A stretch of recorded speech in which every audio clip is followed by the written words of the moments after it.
Jordi, we are ready. The floor is yours.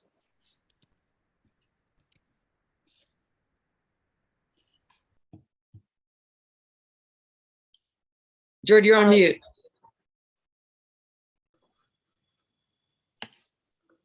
Thank you. There you go. I was waiting.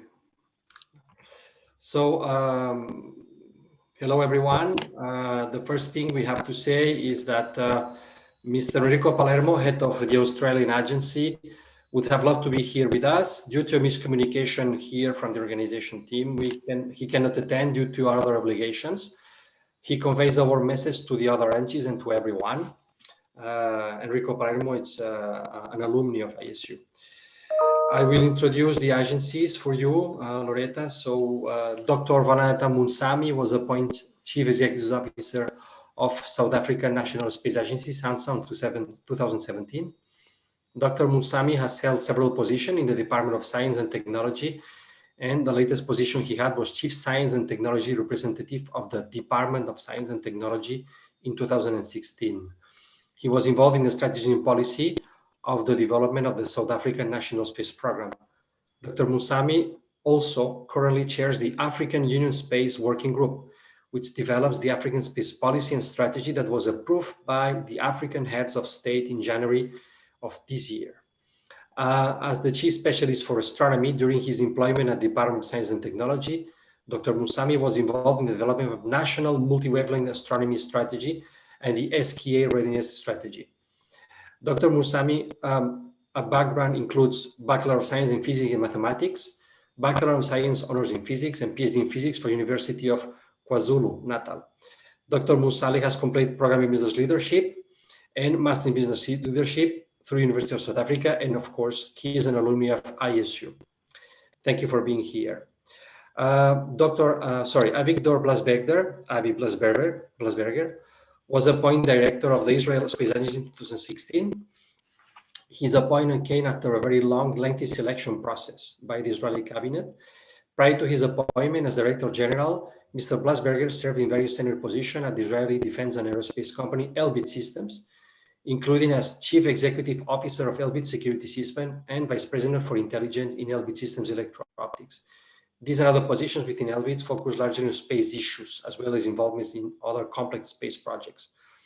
Dr. Blasberger holds a Bachelor of Science and Master of Science degrees in Mechanical Engineering from Ben Gurion University and Executive MBA from Tel Aviv University.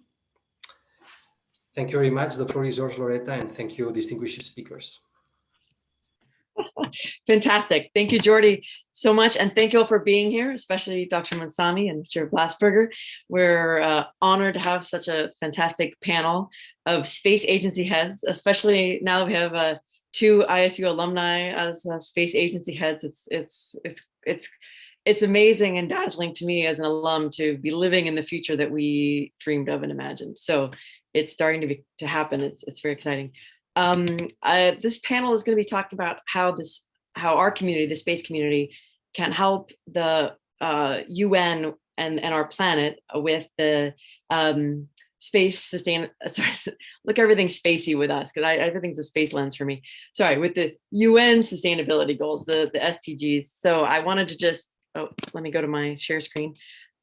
Start off by reminding us what the sustainability goals are. There's 17 of them, including, poverty. They're trying to, work on poverty, hunger, education, equality, energy, economic growth, infrastructure, communities, wildlife, and of course, climate and international cooperation. So just to name a few. So those are, I like to think of it as, building the culture of the science fiction future, building the Star Trek future that we love. So building the culture to go along with the spacecraft that all of us are building, so that we can actually have that Star Trek or Jedi future that that many of us grew up seeing and being inspired by. So I want to turn it. So let me turn it over to Dr. Munsami. He's going to be sharing about the South African National Space Agency and the work that they're doing for Africa, for Spaceship Earth, and for all of us. Val. Thanks, Loretta, for that introduction, and thanks for having me here. I'm just going to pop up my presentation. Can you see that, Loretta? Yes, confirm? you're good. Okay, great. So I was going to look at how the South African National Space Agency is sort of geared or positioned to deal with the Sustainable Development Goals. And actually, it's quite unique in a way, because when we started to look at setting up a space program for South Africa, what we recognized back then was that many of the government departments were actually using satellite information for policy-based decision-making. So whether it was around the environment or fisheries or the oceans, even agriculture and human settlements and so on. So there was a lot of these government departments that were using space-based information. And actually, this is a meeting in 2007 where we brought the government departments into a room like this, and we asked essentially, what would you want the space agency to deliver for you if we had to establish a space agency? And from that conversation came the sort of user requirements that the space agency is driving. So for example, you see a number of government departments along the periphery that kind of participated in that meeting around about 2007. And I'm not in the picture because I'm the one taking the photo. So this is 2007. Okay. So from that exercise, it's quite interesting. We came up with 3 clusters that says this will be essentially the departure point for the space agency. So the success of the space agency is geared towards delivering on this particular picture. So on the first cluster, it's environment resource management. So if you run down, there's 8 key priorities for the country.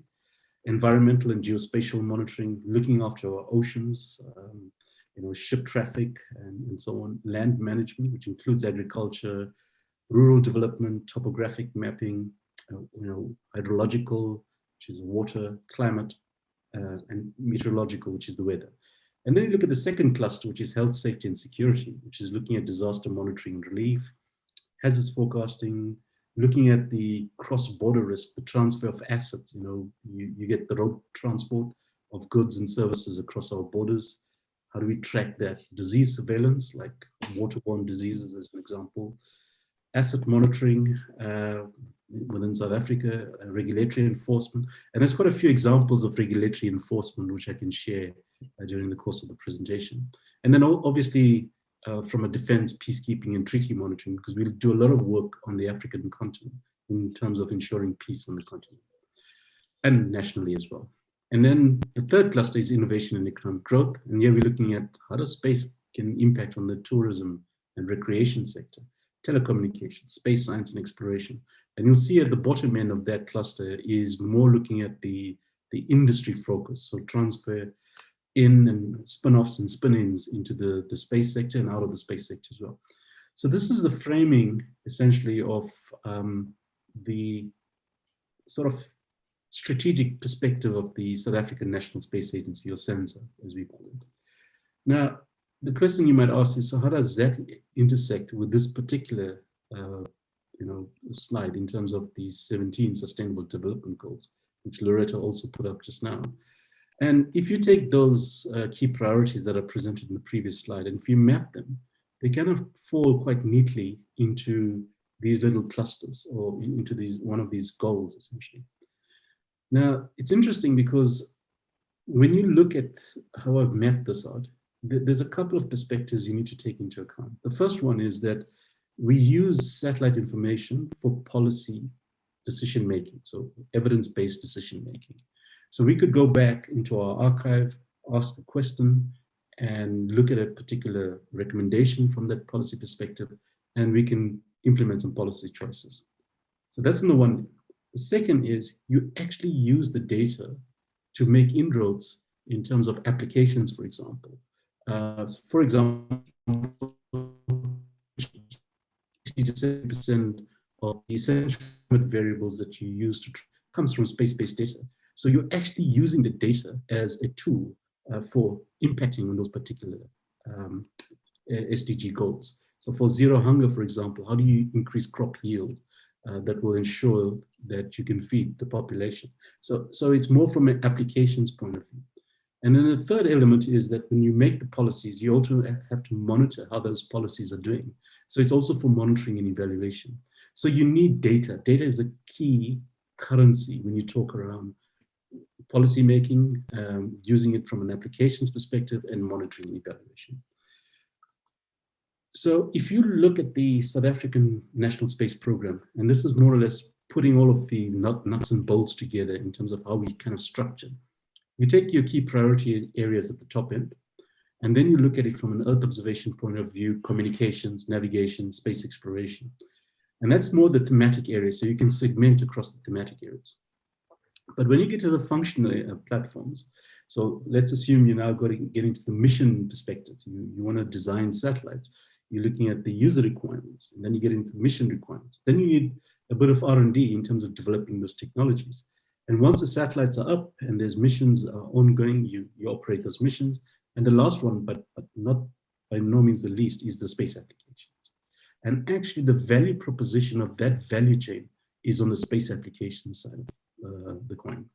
And the reason I say that you could build a satellite that costs, let's say, $50 million.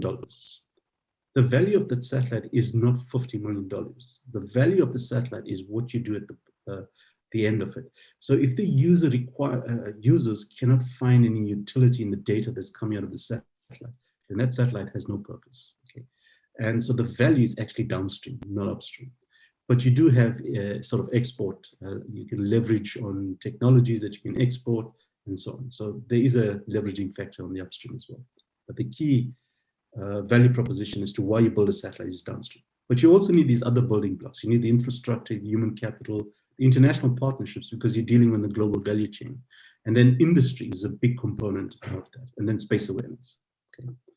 And then if I take all of what I've just said, if you look at the priority areas that we put down on your left-hand side, which is coming from the second slide that I presented, you can then start to plan for specific missions, let's say satellite missions, so that you can get the data back down. So from the South African perspective, we track around 15 to 18 satellite passes every day, which we get down and we push into our system. Now, just to put a perspective, we've got data that goes back to the 1970s. I think the first data that came online in South Africa is around 1972, which is the Landsat data.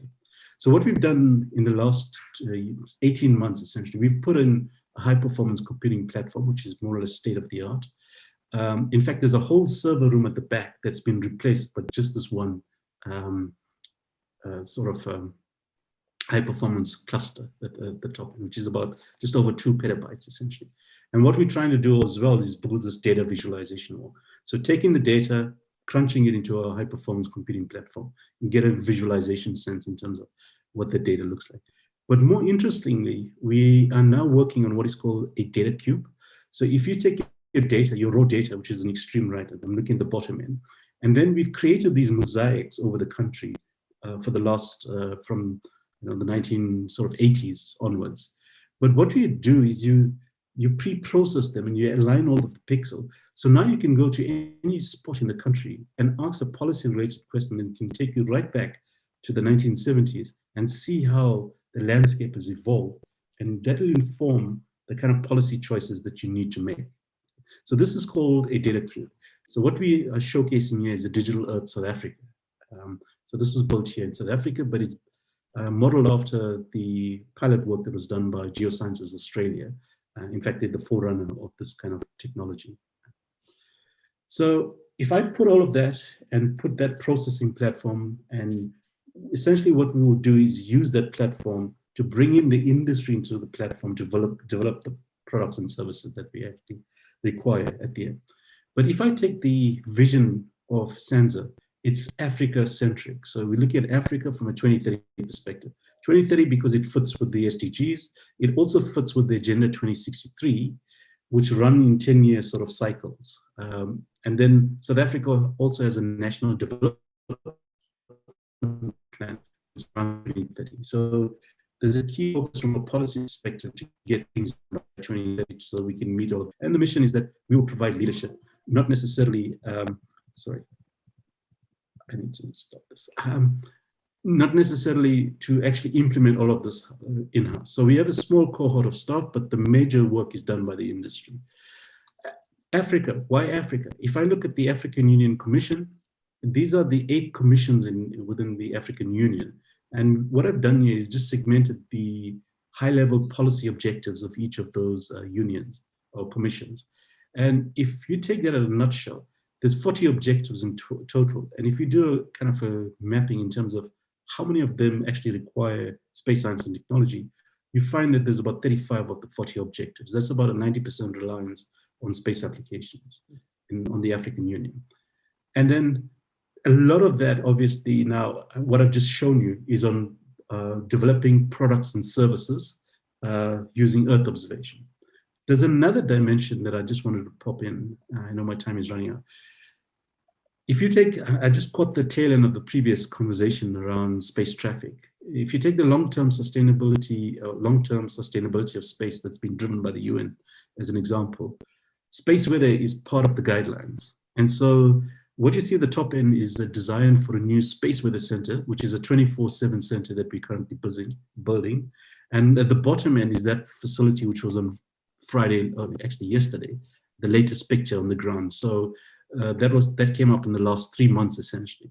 So we're looking at building this 24/7 space weather center, which will now provide space weather information to all flights. So now it's regulated that flights must have space weather information on board. So a pilot must log the space weather information into the flight plan. And that information now comes from sensor. Now, this is also very key because your technology on the ground, your 4th industrial revolution, is going to be affected by what's happening out in space in terms of space weather, because that disruption from the sun actually influences technology on the ground. So you could have blackouts. So in terms of aircrafts, you have communications blackout, you get blackout of your navigation signals, and then also excessive radiation. So we need to take stock of what's happening in outer space. And then a lot of that also impacts the SDGs as well, because it's dependent, the quality of life is dependent on technology, which is affected by space weather. So Loretta, I thought I'd just run through that very quickly, but I will take any questions when we get to that point. Thank you. Oh, it's incredible. I love it. I'm so excited for everything that you're doing, Dr. Mansami. Fabulous to hear from it. Avi, we're going to switch over to you. Tell us a little bit more about what's happening at the Israeli Space Agency. So first, thank you for having me here. Secondly, I have to apologize on 2 things. First, things I will apologize on is that I'm not an ISU alumni. And the second, however, we have a lot of them in Israel. And the second one is that I didn't prepare a presentation, and I will try to do a free talk. So Israel Space Agency is based on Earth observation technology for a long time. Actually,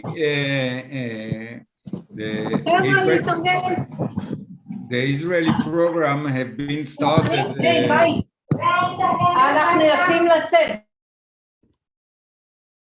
A lot of noise in the background. The Israeli program has started as in the defense arena, in the observation area. Therefore, the technology was there, and the Israeli Space Agency has taken the advantage to use this technology for commercial and civil purposes. So I think the second satellite that was launched for commercial purposes, imaging purposes, was Israeli. It was Eros-A in the year 2000. So it's more than 21 years that Israel has a commercial company selling images and selling application. So in Israel, we are in the space agency.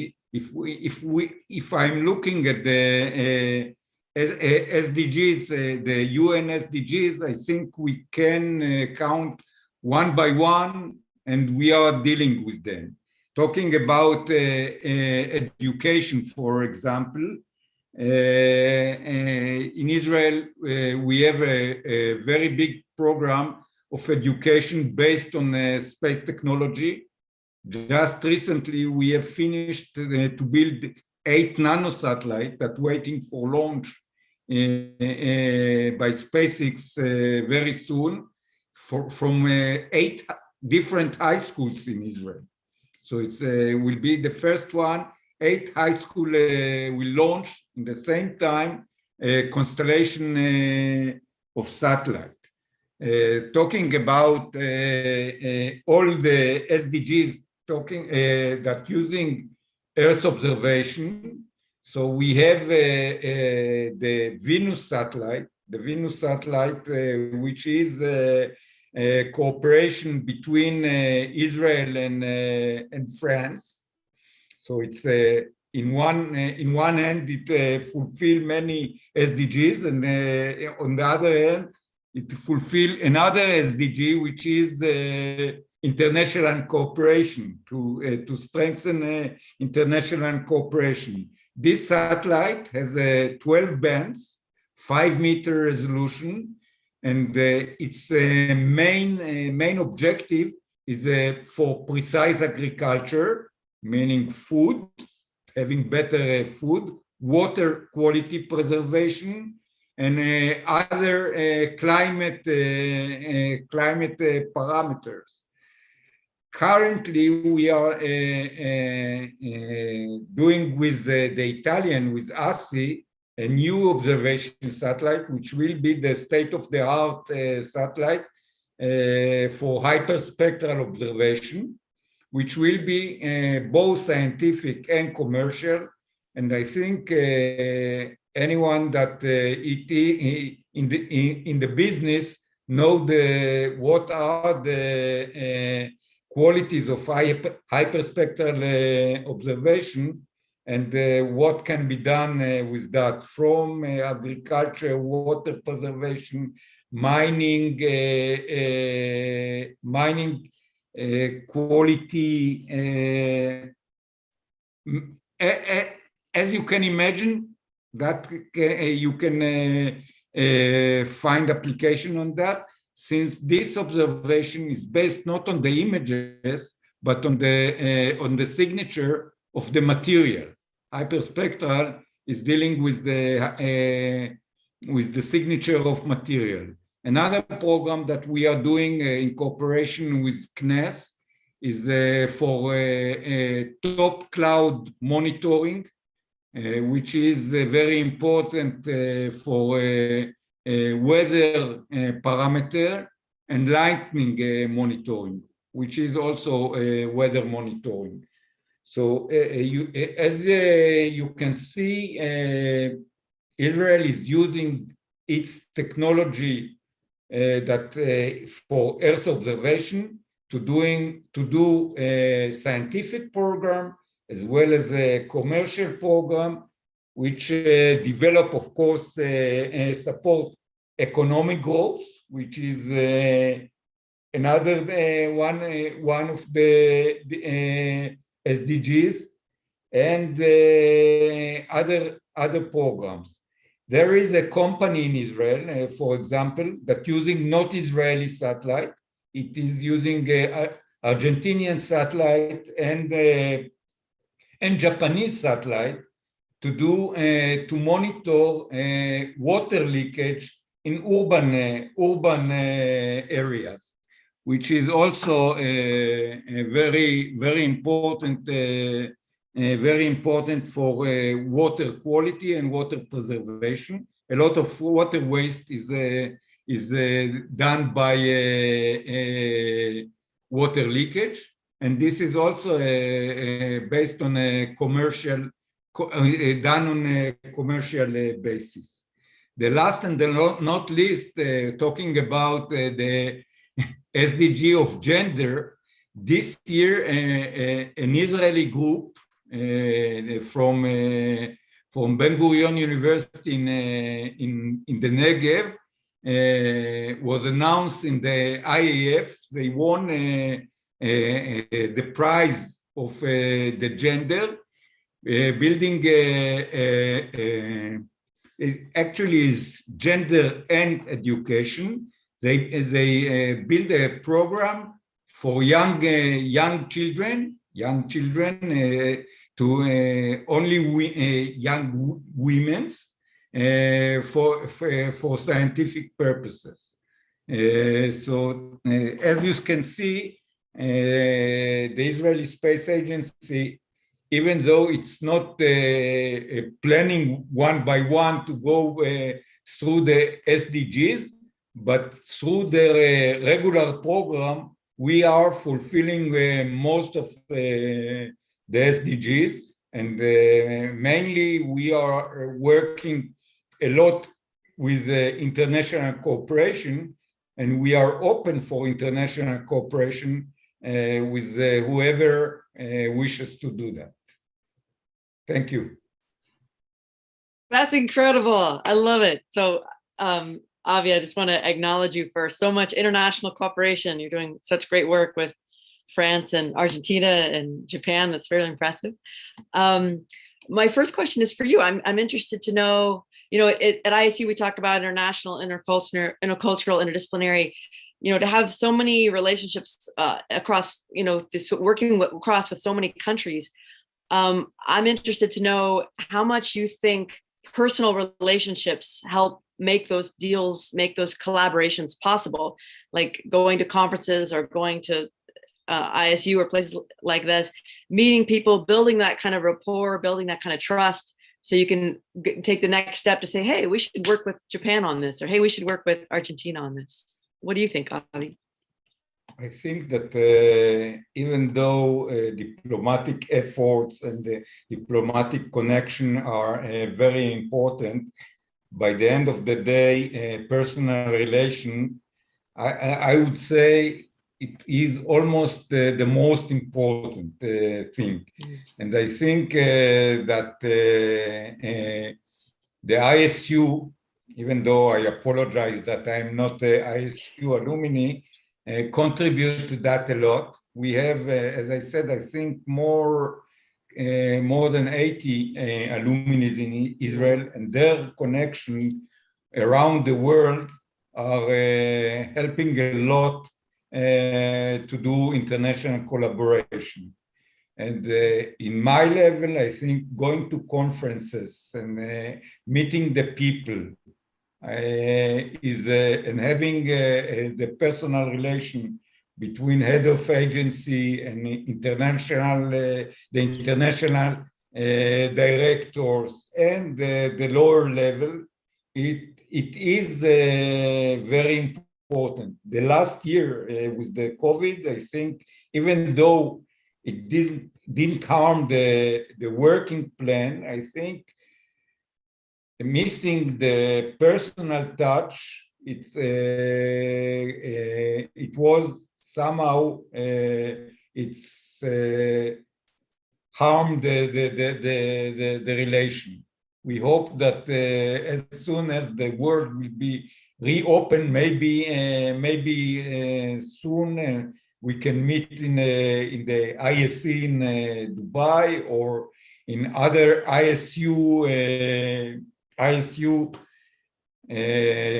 teaching class or wherever. I think it would elaborate the international collaboration, because as I said, I think that at the end of the day, personal collection are not, you cannot replace them. Beautiful. Well said. Thank you, Avi. Dr. Mitsami, you were with us at Ames at summer session 2009, which was awesome, by the way. I'm so glad that you were there. That's cool. And I'm curious to hear from you how you think that impacted you personally, your career, and how that helps influence and impact your work today. Yeah. No, thanks, Larissa. I'm told that the ISU 2009 was the benchmark.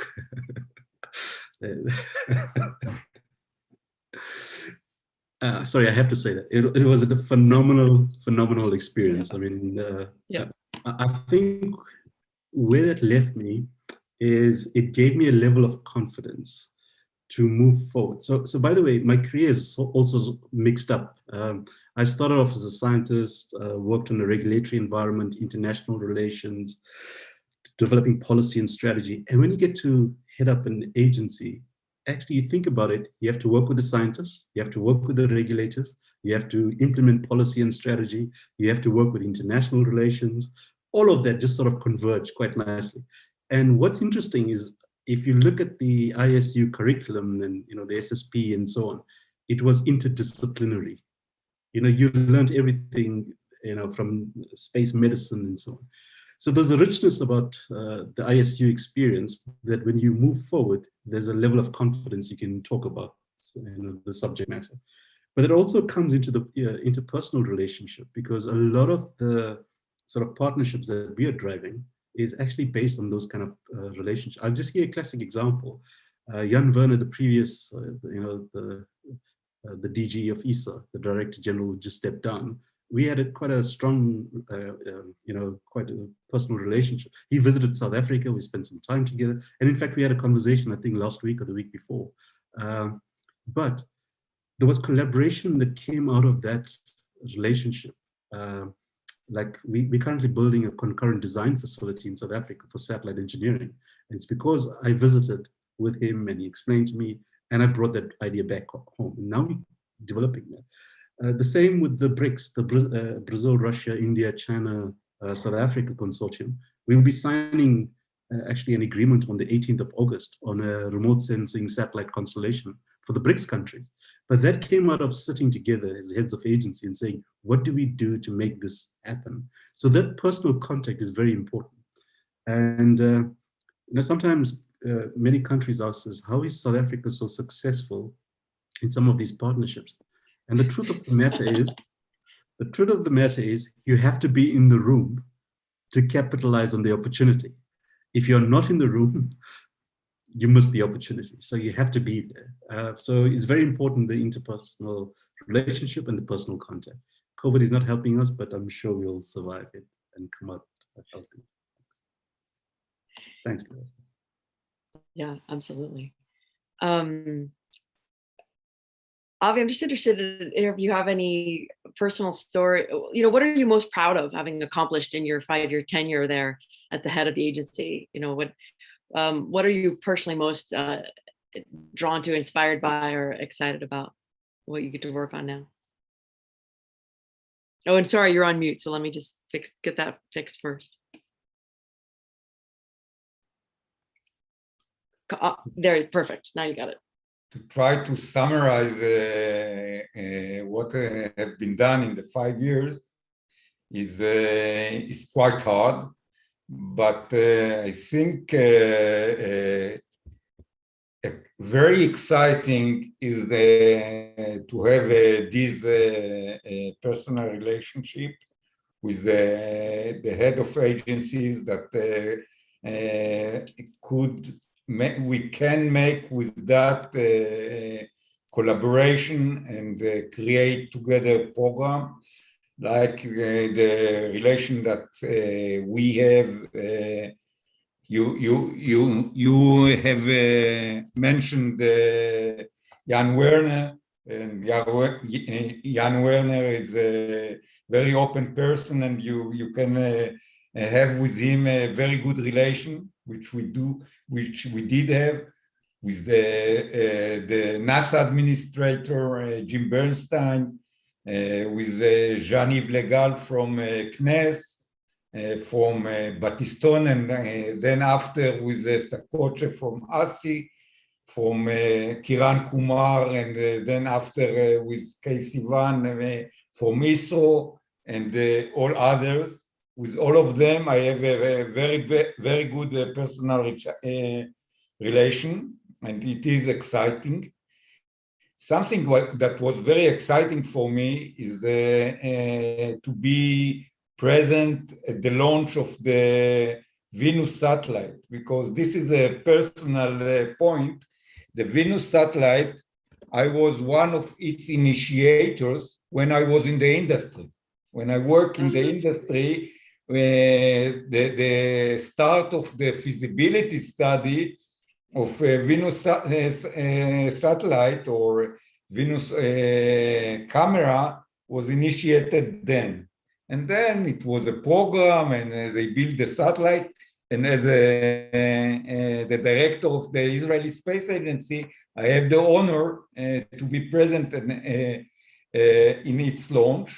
And moreover, to see the excellent results and the very good science that coming from this satellite, which proved that the idea was good.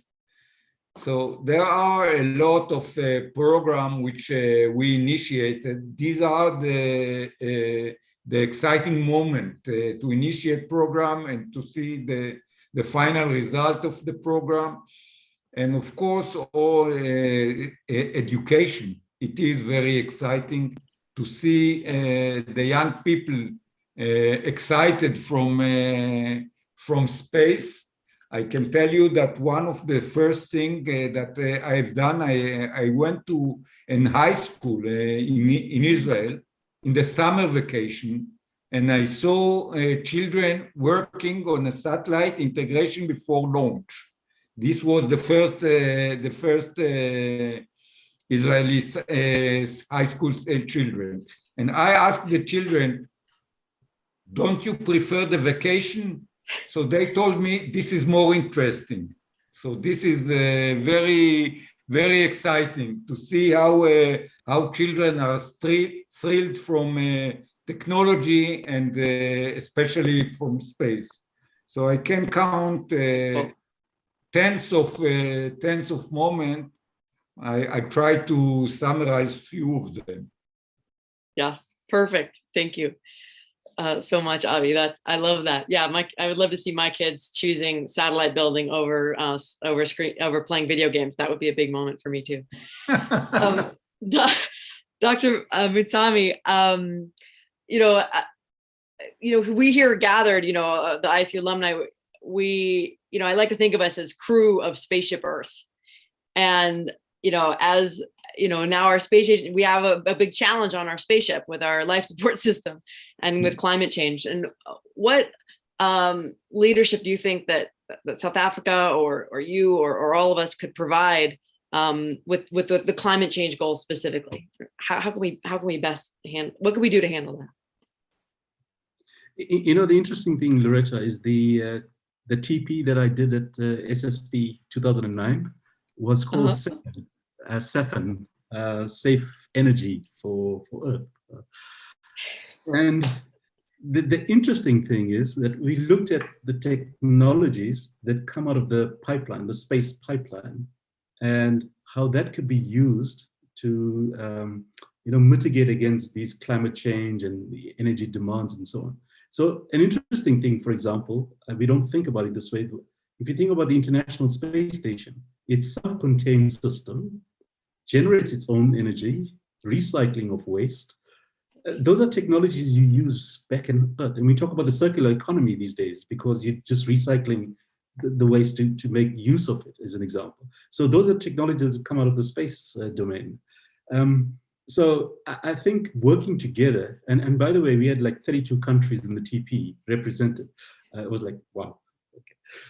So that was an amazing experience of how different cultures came together to crack a same problem. And I think that's essentially what we should be aiming for.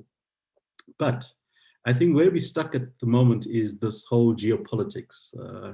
And that's where we need to, for example, like the ISU, is this set of values, a common set of values, common set of drives that help us to get over the finishing line. Because it is our home. We have one home. We all belong to the same thing. I mean, if you look at, you've seen many images from the International Space Station. There's no boundaries. We created the boundaries, remember, on Earth. There's no boundaries from the International Space Station. And so we've got to learn to work together to crack. I mean, climate change, water issues, energy crisis, they transcend national boundaries. So we've got to find a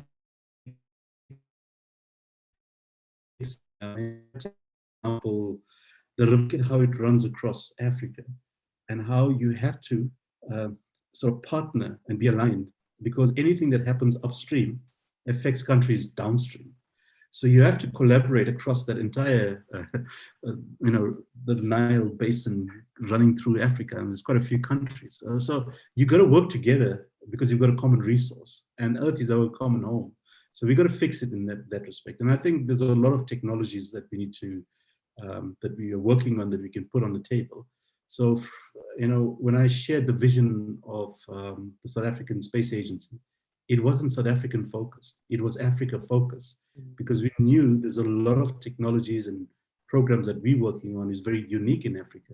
But it's not about pushing technology, it's about building the capacity in the rest of Africa, not just South Africa playing that lead role.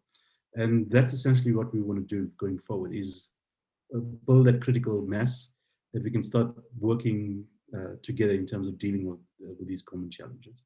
So I think there's a lot that we need to do going forward. And just by the way, Avi mentioned it, and I should mention, in the South African National Space Agency, 46% of our staff are women. Wow. Yeah, my executive team is more than 50% women. So it's directed. It's not something that we're just paying lip service to. It's even our pipeline. Now we run a bursary scholarship program every year. We make sure that balance is also created. And South Africa, by the way, is multicultural in many respects, and even that aspect is embedded into the agency as well. And then, when it comes to outreach, we engage about 25,000 students a year. And these are school kids. And we go out to schools, we engage with them, and they're all excited. As Avi said, all these kids are excited about space science and technology. Now we're getting school kids to design thin sets that's going out into space as well. So it's an incredible story as how you can keep young kids engaged. And I think that's what makes our job more interesting to be here. Thanks. Oh, I'm going to sleep better at night knowing that you're one of the adults running the show. Running the spaceship. This is good. This is great news. I know we opened up to audience questions, so I'd love to hear if we have any questions from the audience that we should be handling now.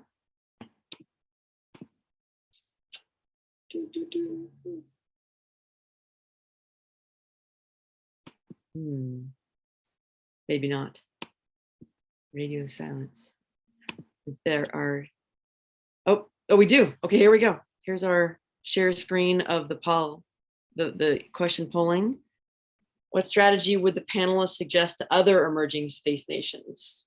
From our own one, Delmu, woohoo, 1989. Fantastic one, thank you. What advice do we have, Bal and Avi?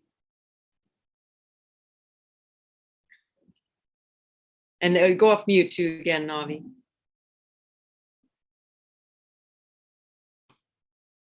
There you go. Oh no, it hit again. Sorry, it reset itself. It muted again. It's not me.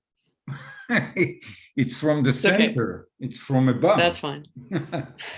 The big brother. Anyway, first I would suggest to anyone that in emerging space nations to work on cooperation. Space technology is quite complicated, even though the barriers in the last few years were lowered very much. However, still I think space is one of the technologies that are very multidisciplinary, and you need a lot to do. Therefore, there are many nations that are willing to share technologies by collaboration. So the first thing I would suggest is to build up collaboration. Second thing I would suggest is to start with the young people. They will grow and bring the technologies and new ideas and new know-how. Perfect. That sounds good. Thank you. Loretta, sorry, just on this question. I can work for you. I was figuring, I felt the room was there's going to be a lot of that in the room, but you can answer both if you like. I'll send you the adverts for the vacancies you can apply. What's interesting with that question that John posed, in 2019, we had a global conference for emerging countries in Morocco. And funny enough, we're planning the next global conference for emerging countries in, well, it still needs to be approved for 2022 next year. And there's two aspects that developing countries are actually battling with. First of all, to get momentum in terms of establishing a space program, you need the political support. And sometimes there's a lack of understanding and appreciation of what space science and technology actually can do for the country. So you need to peg that down in terms of creating that awareness. But even when there is an awareness and there is a sense of appreciation, how these countries go about setting up those programs is sometimes inappropriate or unsustainable. So I'll give you an example. There are many African countries that have set up space agency. What do? They go to foreign countries, get a satellite built, launched, and they claim they have a space agency. Actually, that's far from the truth. You have to enable and create the critical mass to be intelligent users of the system, you know. And the approach that we're taking for the next global conference actually is you need to take an ecosystem approach. So you need to make sure, and when we talk about ecosystem, you need to make sure that government is working with the industry and society is plugged in. And very often you find an agency is established at a governmental level, and that's where it stops. There's no intersection with the industry or mandate given to grow the local industry. There's no intersection with the society. Even on outreach initiatives, it's very limited. So you need to ensure all of that is kind of working in concert to give effect to this ecosystem approach that we're talking about. But even that conversation is loaded because you have to look at each segment of what I've just said. Thanks.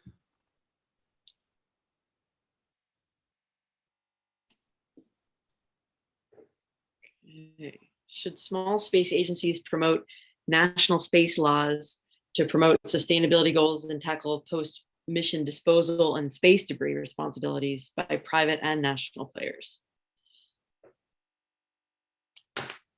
Wow, okay. It's an important question. I can take that as well. So South Africa has a space legislation that was enacted in 1992. It's called the Space Affairs Act. And when the act was promulgated in 1992, the policy drivers back then was very, very different. Back then, there was a lot of military focus. We've now moved from that focus to now civilian. And the interesting thing is that we are now in the process of repealing that act and replacing it with a new act, which is now promoting industry development and sort of regulating the industry because there's a lot of dual-use technology. We're also now looking at the long-term sustainability goals. So even when we're starting to look at some of our satellite missions going up at the moment, we want to look at deorbiting capabilities as a norm in some of these satellites. So you see now that the policy drivers are changing even at the national level. So all I can say, Loretta, is that it's actually happening in South Africa at the moment. In fact, the long-term sustainability goals that was being developed by the UN, Peter Martinez was also an alumni of the International Space University. So he drove that process. So there's a lot of understanding and appreciation of why we need to do this from a national point of view. And I fully agree, it must be embedded. Yes, thanks. Great to hear. Thanks, Phil. All right, what's our next question? Incredible tech team.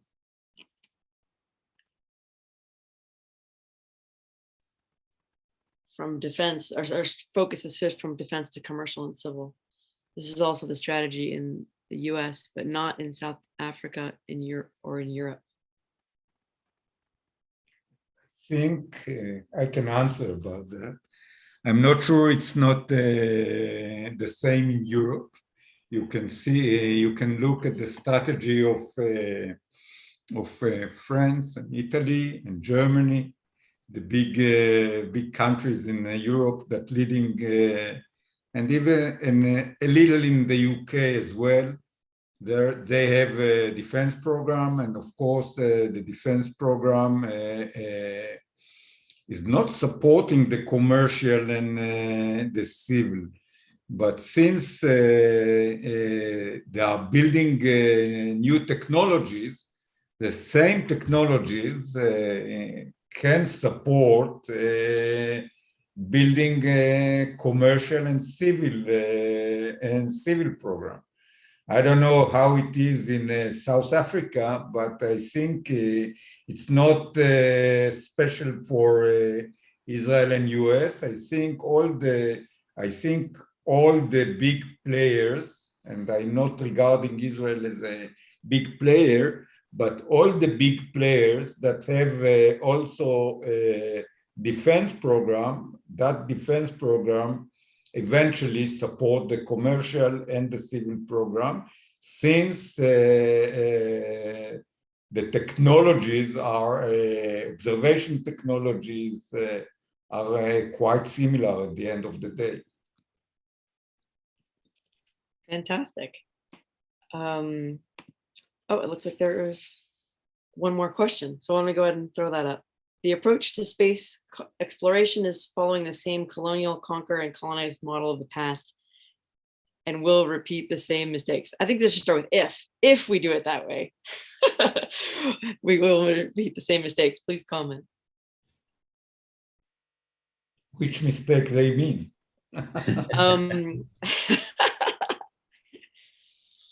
Yeah, the conflict with colonialism. How do we avoid that when we go out and create settlements in space? How do we create a new model for how our relationship with those settlements? More sharing and more collaboration. Absolutely. And I think the UN is encouraging collaboration. And I think it is more, you can see more and more collaboration in space. The ISS is a role model for collaboration, even though only the big player was part of that. However, most of the big players were part of that. So therefore, it's a very good example for collaboration. I think the Artemis program is also calling for collaboration. So they avoid the so-called mistake. I think the collaboration is the key word. Sounds great. Loretta, if I can comment on that. I mean, if you look at the Outer Space Treaty, it's quite clear, outer space is the province of all mankind.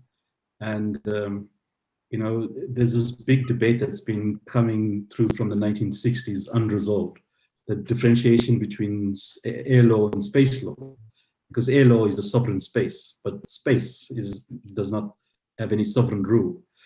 So that is going to stay as a norm until somebody challenges that. All it takes is one country to topple that apple cart, and then I'm not sure what's going to happen then. So it's very important that from a United Nations perspective, that we need to resolve those kind of governance issues. But that kind of a problem does not start in space. It starts here on Earth, right? The issue of the geopolitics and so on. It's an earthbound problem, which we are taking into space. So let's sort the problems at home first, then we can resolve it in space. That's my take. Thanks. Beautiful. I love think it. I think the collaboration in space is much more elaborated than on Earth. So maybe we can start it on space and then bring it to Earth. Perfect. Either way will work. I think you're both right that this community has that mindset, that space exploration mindset of thinking of us as one humankind. And I think it's that mindset, whether we are doing it here on Earth in our space community, and we are doing it on ISS. And so sort of us being the vanguard piloting and leading the way on that is going to be critical to our future, I think. So thank you both. I'm going to call it there so we sort of vaguely end on time and get credit for that. So it's been a pleasure having you both. You're incredible human beings. I enjoyed this very much. Yeah, I just want to, in closing, leave you all with this thought that, we talked about the information and the knowledge economy, and people talk about, information used to be really expensive. Information is now becoming more and more abundant and available and free in many cases. And I think one of the commodities of the future is going to become trust. And we talked a lot about relationships and trust building. And I think that's going to become something that becomes very valuable. So building these relationships, building people, having people you trust is going to become something that's incredibly valuable as we move forward. So thank you all for your time and your attention. It's great having you, and we'll see you all around the space water cooler. Thank you. Any last Thanks, thoughts, Loretta. Val or Thanks, Avi? Yeah, great. Okay, Great. bye. Thank you. Bye. Bye.